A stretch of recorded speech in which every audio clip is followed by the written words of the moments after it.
Olá, eu sou a Adriana Saman e esse é mais um NunaCast gravado aqui na Câmara de Valores Imobiliários do Paraná para você, com temas relevantes, pessoas interessantes, assuntos que com certeza vão fazer parte aí do seu dia a dia. E hoje eu vou trazer aqui uma entrevista diferente, um tema que não é muito comum dentro da área imobiliária, mas que deveria ser. Nós vamos falar de gestão empresarial, gestão de controles e processos, ou seja, todo esse conhecimento, essa dinâmica que faz com que as empresas funcionem bem do início ao final de qualquer processo. E para falar sobre isso, é com muito prazer que eu recebo aqui meu amigo, o Luciano Della Coletta. Tudo bom, Luciano? Tudo bem, boa tarde. Um prazer estar com você, né, nesse assunto importante para todas as empresas, também para o ramo imobiliário, onde as empresas precisam estar organizadas em seus processos, em seus controles, trazendo maior amplitude na negociação com seus clientes e também nas tomadas de decisões. Eu vou te cortar só para a gente se conhecer um pouco, meu público te conhecer, e depois nós vamos entrar no tema dos processos e dos controles, que são palavras já bem assustadoras, né? Controles, processos, ninguém quer saber disso, né? O povo já quer o resultado. Mas me conta um pouco da tua história. Você, como é que chama um profissional dessa área? O profissional dessa área, ele é um consultor especialista em gestão de processos e controles internos. Eu iniciei minha carreira na Ernst Young, uma multinacional. E eu tenho 25 anos nessa área. Passei por grandes empresas, Grupo Consult aqui de Curitiba, Miller & Prey Auditores. Por último, estive em Maringá, no Cicobi. Fiquei 10 anos na auditoria, na cooperativa. Né? Então, eu venho trabalhando nesses anos, desde a pequena empresa até uma multinacional. E todas elas precisam de controles, precisam de processos, precisam de uma gestão voltada à análise de riscos. E assim, quando você fala dessas empresas, dessas multinacionais e tal, que desafios você enfrentou aí? Você foi chamado para quê? O que estava acontecendo? O maior desafio é nós preparávamos as empresas, como são multinacionais, elas recebem auditorias. Então, antes de entrar uma auditoria, nós entrávamos com o nosso trabalho de gestão de processos e controles para preparar a empresa para receber a auditoria. Por quê? Porque quando você faz uma auditoria, ela vai pegar toda a tua documentação, vai analisar os teus saldos contábeis. Mas a contabilidade, ela é o funil da empresa. A gente, entre aspas, a gente fala que é o funil. Por quê? Porque todas as informações terminam na contabilidade, onde são gerados balanços, as peças contábeis. Como se fosse um scanner, né? Como se fosse um scanner lá. Então, se o meu processo das informações não estiverem corretos, os meus saldos vão estar errados. Então, nós preparávamos as empresas para receber a auditoria. E também, quando você fala de gestão e processos, nós falamos muito de planejamento estratégico. Então, nós preparávamos as empresas para receber um programa de planejamento estratégico, para ela estar apta a ter o seu planejamento estratégico, a tua gestão estratégica. E você fazia esse trabalho ou não? Fazia era um todo outro esse profissional trabalho. Que fazia a nossa equipe fazia, era uma equipe, né? Todas as empresas que eu passei, é uma equipe que trabalha dessa forma. Então, nas empresas de auditoria, você tem auditoria contábil, você tem auditoria tributária, auditoria de processos, de controles, e uma área de gestão estratégica de negócio na qual eu fazia parte, que engloba todas essas etapas. Agora, me fala uma coisa, quando a gente pensa em controles e processos, o nosso imaginário sempre vai para grandes empresas, né? Então, multinacionais, ou você pega marcas gigantescas aí, uma BRF, uma Kraft, enfim, empresas que têm uma WEG, né? Que não daria para sobreviver sem esse tipo de coisa. Como é que a gente... Vamos falar um pouco de processos e controles em pequenas e médias empresas. Correto. Então, vamos lá. Todas as empresas, elas são feitas de pessoas, produtos e processos. Os 3 P's que a gente fala, né? Não importa o tamanho dela. Uma pequena empresa tem pessoas, tem produtos e tem processos. A média empresa tem produtos, processos e pessoas. E a grande empresa também. O que muda da pequena empresa para um grande conglomerado? São as políticas, são as suas complexidades. Eu já trabalhei desde uma panificadora até um banco multinacional. E todas elas têm processos. Então, qual que é a importância de você ter processo dentro das tuas empresas? Primeiro, você elimina riscos. Ou seja, aquelas probabilidades de que teus objetivos e metas não sejam cumpridos. Quando a gente fala de riscos, do que a gente está falando? Nós estamos falando de eventos que possam vir a prejudicar os teus resultados ou tornar eles menos palpáveis. Vamos dar um exemplo, a pandemia. Sim. Ninguém esperava, mas foi um evento que mudou as empresas. E as empresas tiveram que se adequar. Mas aí no caso da pandemia, o que acontece? Você implanta uma política de processos, você muda o que já está estabelecido. Aí a gente muda, você tem que rever teus processos. Uma vez, vamos dar um exemplo, todo mundo passou a trabalhar em casa. Eu tenho que mudar meus processos. Como que essas informações vão chegar para quem está trabalhando em casa? O meu sistema, ele está apto a que o meu colaborador em home office acesse esse sistema? Quais são as minhas seguranças de senhas? Nem todo mundo pode ter senha, porque tem dentro, vamos falar um pouco de controles então. Dentro dos controles existem alçadas. Que são as alçadas? Quem aprova uma compra, quem aprova um cheque, quem aprova... Então não é todo mundo que pode ter senha de aprovação. E isso está dentro da gestão de processos. Está dentro da gestão de processos. E quando nós falamos em processos, o que é importante? A empresa ter muito bem mapeado esses processos e ter uma cultura de controle. O que é essa cultura? Essa cultura ela é definida pela alta direção, pelos sócios da empresa. Tá? E o mais importante, o teu colaborador, ele tem que saber o que fazer, por que está fazendo, como vai fazer e, principalmente, estar comprometido com a política de controles. Isso é difícil, porque assim, só trazendo, a gente vive no Brasil com uma questão às vezes de muita informalidade, né? Muitas empresas informais que vão se fazendo, vão crescendo, quando vê já está contratando mais gente, tem mais produtos, vai improvisando, né? Os processos para que as coisas aconteçam. Como é que em que momento ela percebe que precisa instituir uma política, uma cultura, ou essas empresas não percebem isso? Percebem. O que acontece? Vamos pegar exemplo de empresa familiar, que 80%, 90% do nosso trabalho era em empresa familiar, mesmo porque quase 80% ou mais do mercado brasileiro vem de uma empresa familiar. Os grandes conglomerados começaram empresa familiar. Esse número, 80, 90? Aproximadamente. No Brasil vieram de sobrenomes, assim. Tá? Então, o que acontece? Você pega grandes conglomerados, por exemplo, ou empresas pequenas, elas vão crescendo de uma forma assim, que o dono vai fazendo. Só que chega uma hora que é tanta informação, que é tanta gente trabalhando, que chega a se perder a informação. Muitas vezes a gente ouvia dos donos da empresa, eu não sei mais o que eu tenho na minha mão. Ele já tinha perdido esse controle, né? Perdi o controle. E muitas empresas, por perda de controle, pelas informações também não chegarem como deve chegar nos proprietários, muitas vieram a falir. Sim, e aí a gente vê empresas absurdas, nomes que você fala, não... Por exemplo, se a gente pegar no varejo, né? É mais do nosso tempo. O pessoal que nos ouve, que tem menos de 30 anos, não vai saber do que eu estou falando. Mas como eu sou de São Paulo, Mapping, a Mesbla, aqui é Hermes Macedo, falando do varejo, que outras empresas, se a plateia puder me ajudar, que faliram de um lugar absolutamente seguro, né? Que você falava. Você tinha a Mesbla. Sim, Oi?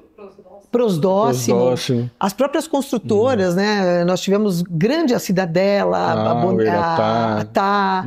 A TAR não, porque a TAR se recuperou depois, né? A TAR se recuperou depois. Mas teve um período importante ali. Teve E no final a gente pensa, Casa e Construção, que o que você está me falando é que tudo deve ter esbarrado nessa falha do processo, do controle, né? Então, como você tocou em construção, vamos falar de construtoras. Né? Vamos falar de construtoras, então. Nós fizemos trabalhos, eu participei de vários trabalhos em várias construtoras. Na época, qual que era o maior problema? É você controlar os estoques na obra. O desperdício é muito grande. Então, você tem que ter muito bem mapeado quem vai receber, quem que vai assinar o recebimento desse material na obra, como está teu estoque. Por quê? Porque todo o teu custo está no teu estoque, praticamente. Né? Então, uma compra mal feita, desperdício. Hoje as construtoras já têm vários processos que mitigam esses riscos. Mas é importante você ter essa noção de que o processo e controle, ele também não vem para amarrar a empresa, né? Tem muita gente que fala, mas vai ter controle, vai ter processo e a minha empresa vai ficar engessada. Não vou ter agilidade. Você não tira agilidade, né? Você não tira agilidade. Né? Você consegue fazer com que a tua empresa, no decorrer do tempo, ela tenha saúde financeira, ela tenha uma saúde administrativa, você possa fazer bons benefícios para os proprietários e clientes internos e externos, os teus colaboradores. Né? Agora, o que é importante? O que é mais importante disso? Sim.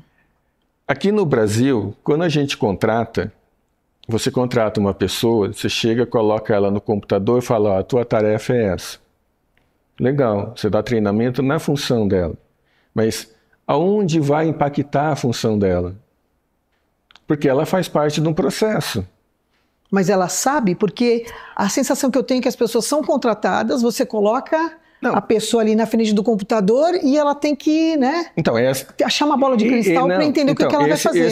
Esse é o erro das empresas. Aí parte do RH. Então, a pessoa do RH ela tem que estar muito bem informada e tem que saber os processos da empresa. Mas só para a gente resgatar uma coisa aqui, só para falar de construtoras, assim, quando você fala do estoque, de toda essa parte, o que você já viu acontecer? A gente até conversou informalmente. Sim. Me conta, porque acho que isso é interessante. Eu acho nós já vimos várias coisas, mas o mais importante é a diferença de estoques. Tipo assim, você pega a tua relação de estoque e vai no almoxarifado numa obra. Vai faltar prego, vai faltar cimento, vai faltar... Por quê? Primeiro, porque não é dado baixa nesse material. Ou esquecem de dar baixa nesse material. E segundo, é o treinamento das pessoas que estão lá na ponta. E você chegou a citar uma situação de pregos, que a empresa tinha comprado quantos mil pregos? 1 milhão de pregos. Estou chutando aqui, né? 1 milhão de pregos, mas assim... Era necessário comprar 1 milhão de pregos naquela época? Né? Então, assim, precisa controle. Porque senão, no final da tua obra, o teu resultado, a tua margem vai ser muito pequena se você não tem controles. Né? E assim, você acha que controle é uma coisa e processo é uma coisa generalizada? Você tem um modus operandi que você consegue implantar em cada empresa? Ou, eventualmente... Para cada empresa tem que ser uma gestão personalizada? Não, cada empresa tem a sua cultura, cada empresa tem a sua história, cada empresa tem os seus processos. Não existe assim, o processo que eu vou implantar, vamos lá,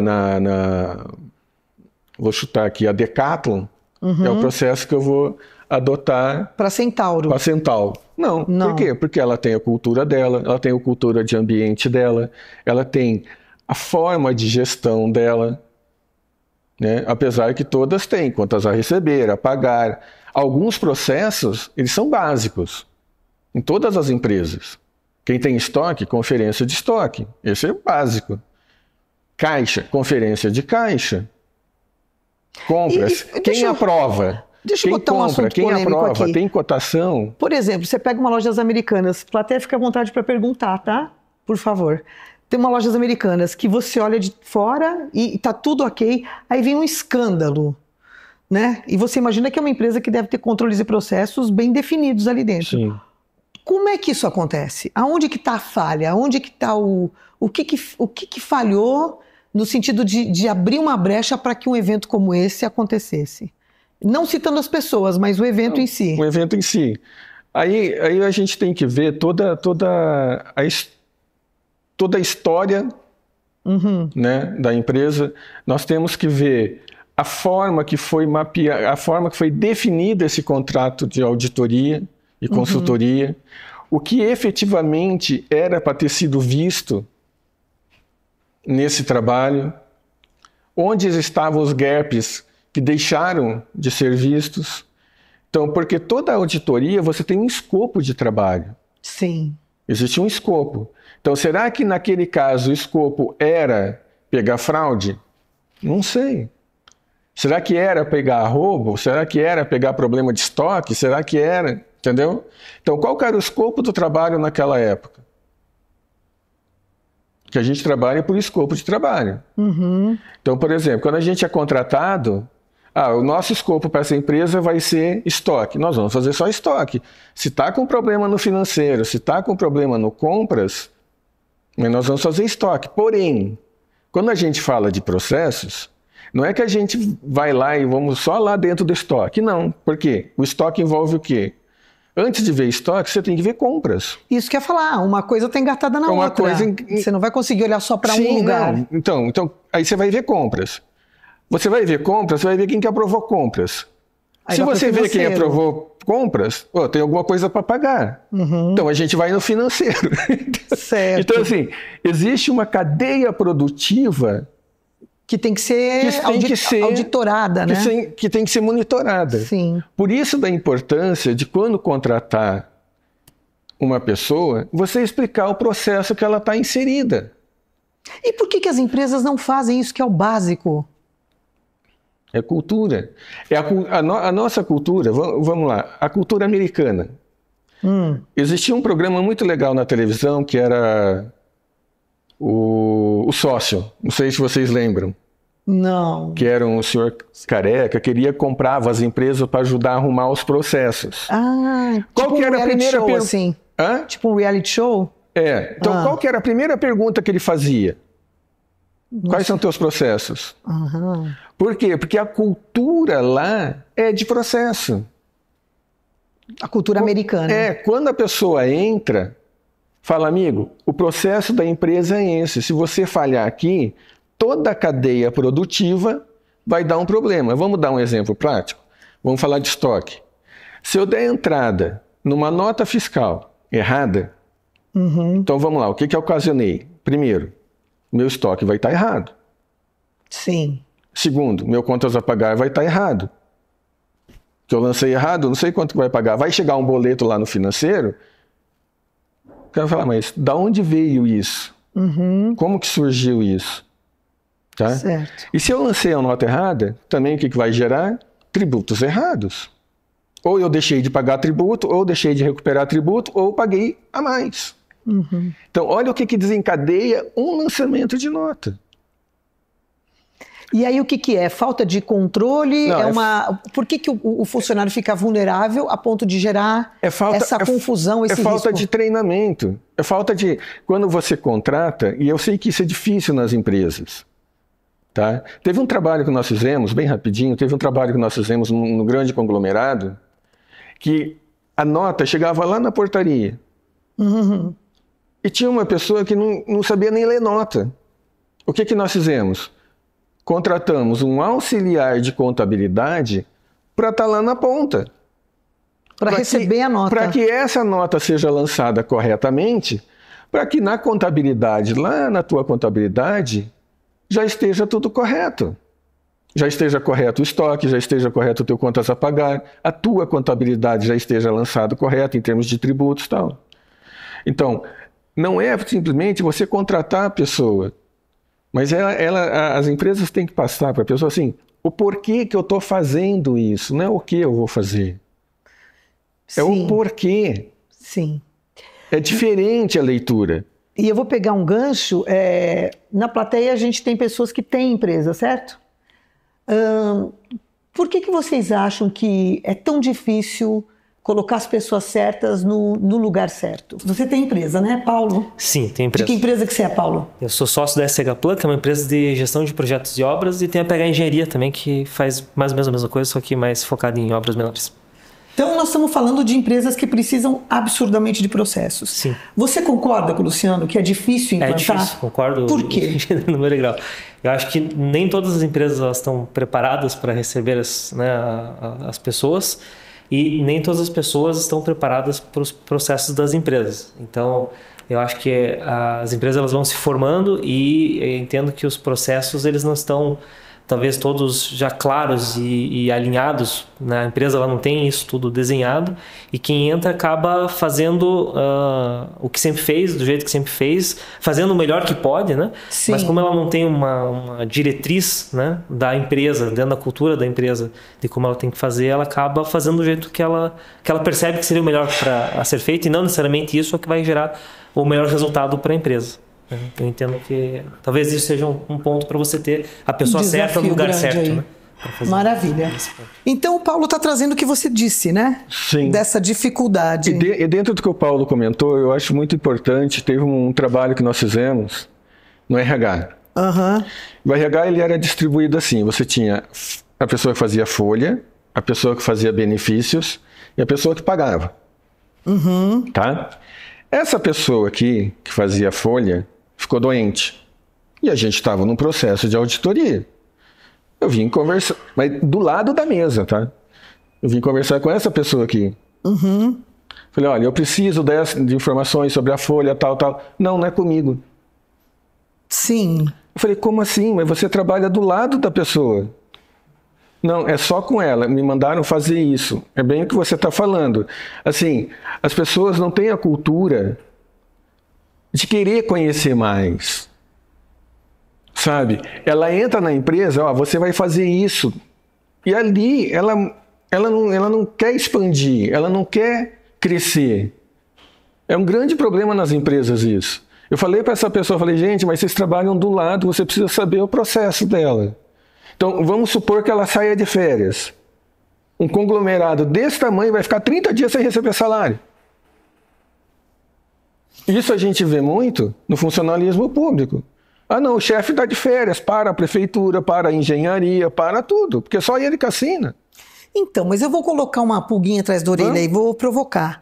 Porque assim, na nossa cultura, a gente tem assim, eu sou contratada para fazer tal coisa, e geralmente como os salários são sempre apertados, e nós estamos ainda vivendo um capitalismo voraz, onde o dono ganha 20 mil vezes mais do que os colaboradores, eu me coloco nesse lugar. Não, eu estou ganhando para fazer isso. Isso é muito a fala do brasileiro.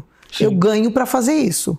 E às vezes eu não me interesso, não porque eu não queira estar a par do processo, eu até poderia fazer, mas por entender que seria injusto. Pô, eu estou ganhando, vou ter que fazer tudo. Eu estou colocando coisas do que a gente ouve e que a gente vê. Ou então assim, se eu fizer isso, quando essa pessoa voltar, já vai ficar encostada. Sabe esses pensamentos? Sim. Ou então assim, puxa, mas eu não ganho para fazer isso. Né? É uma frase clássica.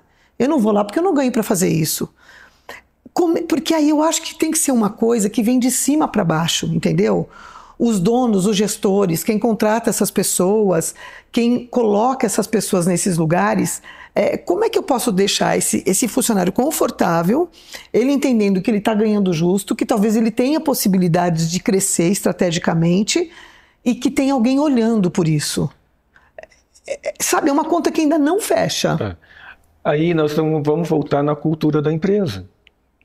Se você tem uma empresa com uma cultura de um plano de carreira, de desenvolvimento pessoal dos seus colaboradores, na hora da contratação, essa empresa já vai dar uma cartilha para essa pessoa e vai falar, você está entrando aqui, você pode chegar aqui.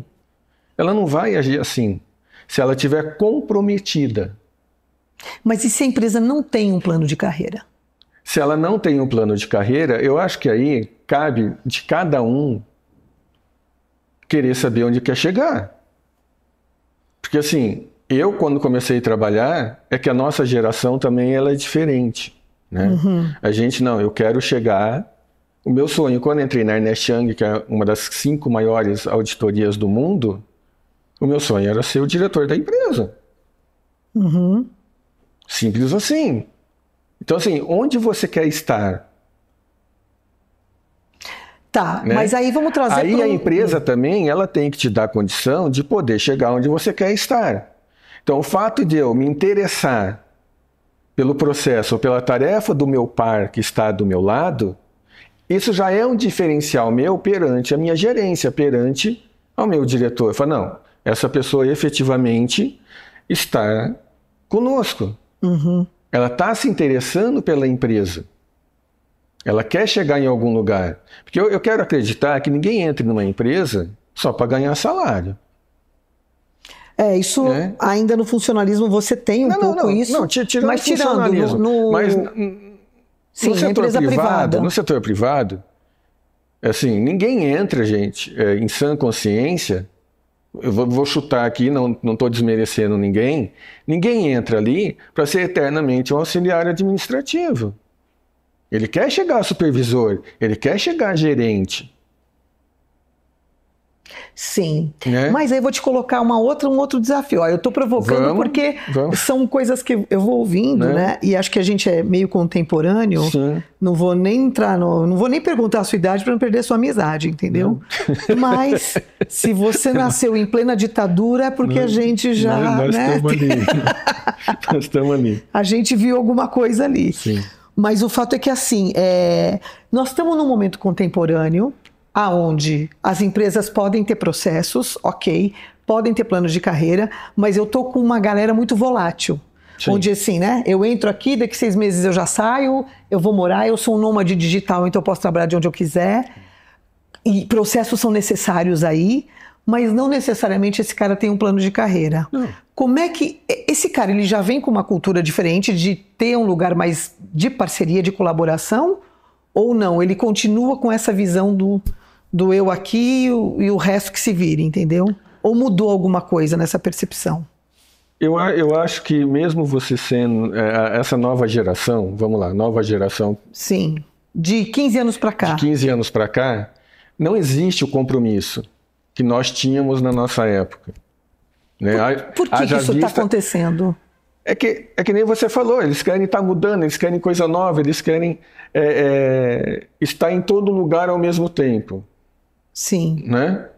Então é difícil você manter um profissional. Na minha empresa, por exemplo, eu tinha a imobiliária. Sim. Era muito difícil a gente manter uma pessoa ali, dessa geração. Por quê? Elas já querem sentar no banco da frente. Já querem ser diretor, já querem ser gerente. Eles não querem galgar. Sim. Tem um sal para comer antes disso. Tem um sal para comer antes disso. Uhum. E é imediatismo. Ah, não, o meu vizinho aqui me ofereceu 500 a mais. Eu vou pular. Isso. Não existe o compromisso. Existe assim, eu estou vivendo o dia a dia. Eu vivo a cada dia. Uhum. É diferente da nossa época, que a gente fazia planos. Né? Eu vou ficar aqui, eu vou precisar comprar minha casa, eu vou casar, blá, blá. Não, o pessoal de 15 anos para cá é o dia a dia. Eu vejo dessa forma. Uhum, vou viver hoje. Eu vou viver hoje. Amanhã eu penso, essa diferença, por isso dessa rotatividade enorme dentro das empresas. E como é que você estabelece controles e processos com esse turnover tão gigante, né? Você acabou de ensinou a pessoa... Aí vai da cultura de retenção da empresa. Muitas empresas de consultoria, hoje eu não sei se é mais assim, tá? Mas na minha época, muitas empresas de consultoria serviam de escola para as grandes empresas. O que eu falo? Nas grandes empresas de consultoria e auditoria, você tem muito treinamento. Você é muito treinado. Uhum. Você quase faz outra faculdade de tanto curso que você tem. Olha isso. E você não está dentro das grandes empresas? Você não está ali para auxiliar elas melhorarem alguma coisa? O que as empresas faziam? Vem trabalhar comigo. Você vai falar não? também tinha rotatividade. Então, tem empresas que servem de modelo para que as outras incorporem. Aí vai da cultura da empresa de retenção. Você recebe um convite, amigo, ó, a gente te oferece então que se o profissional for bom e a empresa tem essa cultura de retenção, ela vai reter essa pessoa. E o que seria uma cultura de retenção? Primeiro, você está alinhar esse teu profissional a tua cultura. Ele está muito bem comprometido com você. Eu acho que começa por aí. Na nossa imobiliária, eu nunca cobrei meta. Eu cobrava comprometimento. É diferente. Porque quem está comprometido com você vai bater meta. Faz sentido. Uhum. A gente falava de meta, claro, porque a gente tem meta a cumprir. Mas você tem que falar de comprometimento. Uhum. Porque se a pessoa efetivamente ela é comprometida com você, ela vai bater as metas. Porque ela está com você. É o caminho natural, né? Ela está com você. Se ela não é comprometida, o próximo que chamar, ela vai. Mas para ela ser comprometida, você tem que oferecer algumas coisas para ela. Você tem que ter um ambiente bom de trabalho, você tem que oferecer alguma coisa. Né? Então, a política de retenção da empresa é muito importante.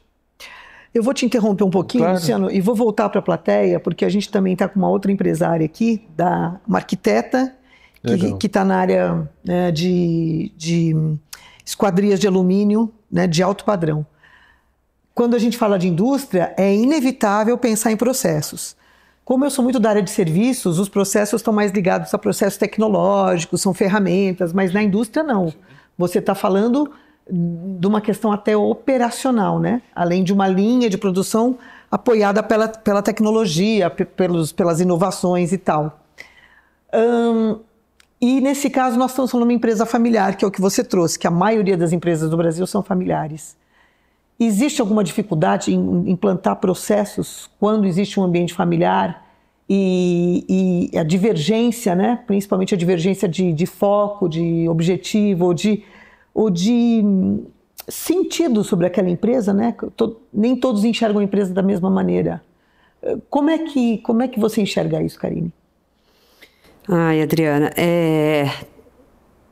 tem, na verdade, quando você entra numa empresa, como eu já trabalhei em outras empresas, você vem com uma cultura já diferente. Então, você entra na empresa da família, realmente, eles já têm, não é um processo, e sim uma cultura somente familiar, entendeu? Então, para você mudar esse processo, ou colocar um processo para a gente ter acompanhamento, início, meio, fim, a gente atingir metas, a gente ter o retorno, né? Eu acho que é um pouco mais difícil quando se tem uma empresa sem ser familiar. Isso eu acho que realmente faz toda a diferença. Muita diferença. Enfim, então nós estamos juntando muita coisa, obrigada, viu, Karine? Nós estamos juntando muita coisa nessa sopa, né? Nós estamos falando de a cultura brasileira, nós estamos falando de empresas familiares que têm essa dificuldade, desse lugar individual versus coletivo, e dessa falta de rigor, né, em trazer processos e de comprometimento. Hoje, Luciano, você conseguiria citar uma empresa que você enxerga que tem excelentes processos, que você fala, nossa, isso aqui está funcionando? Sem fazer merchandising, né? Não é merchandising. Eu trabalhei em diversas empresas. A última empresa que eu fiquei mais tempo, que eu acho que ela é uma empresa familiar, que é o Grupo Mercado Móveis de Ponta Grossa. Mercado Imóveis. Mercado Móveis. Isso. A MM de Ponta Grossa. Do Sr. Paulic. Ali é um exemplo de preparação de empresa familiar para a sucessão. Uhum. Né? Tem auditoria, tem processos. É uma empresa assim, que vale a pena ficar de olho em benchmark deles. Eles têm um centro de treinamento formidável, sabe? São pessoas assim muito bem treinadas, muito bem qualificadas, tá? Com um centro de treinamento próprio, eles chamam, na época nós tínhamos professores da FGV ajudando nessa reestruturação familiar. Então eu acho que eles foi um trabalho muito bonito que nós fizemos lá. Né? Nós participamos de algumas implantações de processos que na época eles estavam mudando o sistema deles. Né? Eles tinham um sistema próprio e eles estavam adquirindo um RP, um software de gestão, né? Que é outra complicação dentro das empresas. Software de gestão, né? O RP. RP é processo. Dificuldade no sentido de implantar, de implantação, e das pessoas assimilarem e usarem, né? Por quê? Porque a implantação do sistema de gestão, vamos falar um pouco de sistema aqui, a implantação do RP, você só tem duas saídas. Ou você muda a cultura da tua empresa, ou você gasta um monte de dinheiro customizando o sistema para continuar trabalhando da mesma forma. É o sistema que tem que se adaptar à empresa, gente, e não a empresa que se adapta ao sistema. Que gastaram milhões. Aí você ia ver, a pessoa estava na planilha Excel. Imagina. Por quê? Porque você não conseguiu essa mudança, e essa mudança tem que vir da diretoria. Tem que vir de cima. Na época a gente falava que é goela abaixo, implanta e acabou. Aí nós vamos ver Mas tem que ser um pouco assim, né? Porque senão o mercado vai te engolir. É um remédio amargo, mas ele é completamente indispensável, né? Então, assim, porque o software de gestão, o RP, todo ele, seja SAP, TOTOS, são modulares. Você tem o módulo financeiro, módulo contábil, módulo comercial, módulo industrial, módulo CRM. Que nada mais são do que processos. Então, no meu modo de ver, a primeira coisa que eu falava, gente, você vai comprar o quê? Qual é o sistema? É o modo? Não, nós vamos começar pelo comercial. Tá, mas e a contabilidade? Como que as informações vão chegar? Então, assim, naquela época que eu venho da área contábil, eu sou formado em contabilidade, e a contabilidade ela podia ser levada mais a sério dentro das empresas, porque é ali que gera todas as informações para o governo, para bancos, para investidores. E uma vez que você tem teus processos muito bem alinhados e auditados, pronto, né? Você vai ter acesso a crédito, você vai ter menos trabalho com Receita Federal, você vai ter uma empresa apta a receber investidores. Com certeza. Hoje, qualquer investimento, qualquer banco, qualquer investidor, a primeira pergunta, é balanço auditado? Você tem processos? A gente prepara as empresas para isso. Sim. Esse era o nosso trabalho, é o meu trabalho. Então, a tua empresa está qualificada, por exemplo, para receber capital de giro de um banco? Porque antigamente, você mandava o balanço para o banco. Antigamente. E não importava se estava auditado ou não, porque eles queriam ver a última linha da DRE, se tem resultado ou não. Hoje não é mais assim. Eles querem olhar para tudo, né? Eles querem olhar tudo. Você tem processo, você tem política, você tem. E aí, assim, né? Nós vamos caminhando para o final da nossa conversa, porque é um tema que a gente poderia ficar o dia inteiro. Eu, pessoalmente, vai me aguçando a curiosidade, porque a gente quer muito do fazer, né? Sim. E acho que o mercado imobiliário, principalmente as imobiliárias, acho que poucas têm processos implantados de forma tão rigorosa, porque acaba entrando numa informalidade. Você tem, talvez, o cadastro dos imóveis, o pessoal sofre muito com o CRM, como fazer esse acompanhamento depois que entra o lead. Isso tudo é processo. É processo. Mas eu acho que a gente está muito embrionário aí na área imobiliária. Então, fica até o convite, se amanhã, como profissional, você entender uma consultoria em gestão de processos nesse lugar, eu acho que tem uma demanda absurda aí. Não, absurda. Eu já trabalhei em várias imobiliárias. Né? Todas elas carecem de processos. E quando a gente fala em processo, gente, é coisa simples. Eu não estou falando de... Sim, virar empresa de cabeça para baixo. É fazer o básico. É fazer o óbvio. Como você falou, desculpa te cortar. O cadastro. Um cadastro bem feito, um lead para uma imobiliária quando liga, você não é assim pegar o nome e telefone. Se ele te der abertura, faz um cadastro bem feito. Área de locação. Falta um monte de dados. Sim. Então, são coisas básicas que lá na frente vão gerar muito problema. Você vai fazer um contrato errado. Ou muito resultado, se você fizer certo, né? Não, se fizer certo. Se você tiver teus processos, um checklist, por exemplo. Checklist é um processo. Aí eu vou fazer uma alocação. O que eu preciso para fazer uma alocação? Tem gente que trabalha na locação e não sabe isso. O que eu peço? O que eu não peço? Que documento que é? Para onde eu mando? Sim. Então, quando a gente fala em processos, em imobiliárias, você não precisa fazer coisa mirabolante, é fazer o óbvio. E aí, assim, custa caro? Se alguém estiver nos ouvindo e falar, pô, eu quero ter uma consultoria de um... Não, eu cobro por hora. Né? A gente cobra por hora e depende do faturamento da empresa. Sim, você não vai cobrar a mesma coisa para a empresa depende né? do faturamento da empresa. Tá. Então, primeiro, eu trabalho dessa forma. Eu quero entender os motivos que levaram o empresário a me chamar. Qual que é a história dele? Qual que é a dor dele? Sim. Por que ele está precisando? Aí a gente monta um projeto de trabalho em cima dessas necessidades. Porque tem consultoria que já chega com o pacote pronto. A gente faz isso. Tá, amigo, mas... Você dá Tilenol para todo mundo, mas você não sabe se é um resfriado ou se é um... Então, entendeu? qual que é a primeira etapa? Uma inflamação. Então, a primeira etapa, depois dessa conversa, eu faço um diagnóstico da empresa. De base desse diagnóstico, já conversando com os pares da empresa, que daí o dono fala, não, você vai conversar com essas pessoas. Eu tento entender já um pouco dos processos dessa empresa. Em cima disso, a gente formata uma proposta. Então, não existe um preço fechado. Caso a caso. É caso a caso. Porque eu não sei quantas horas que eu vou gastar para fazer aquele trabalho. Então eu gosto primeiro de ouvir e tentar entender o porquê daquele trabalho. Não é o que eu vou fazer, mas por que eu vou fazer. O que eu vou estar entregando de resultado lá no final.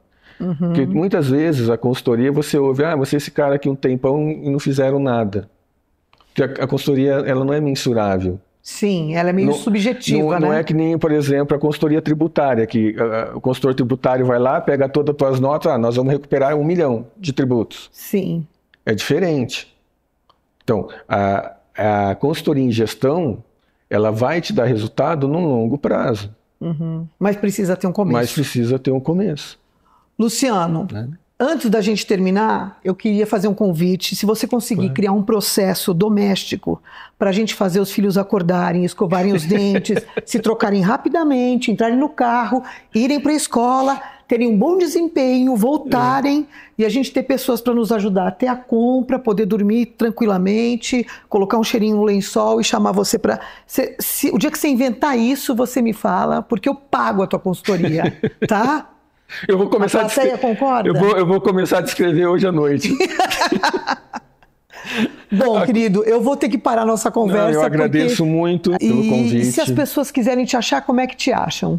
Meu e-mail é lucianocoleta, COLETA, 547, @gmail.com ou pelo telefone 41 99 117 2325.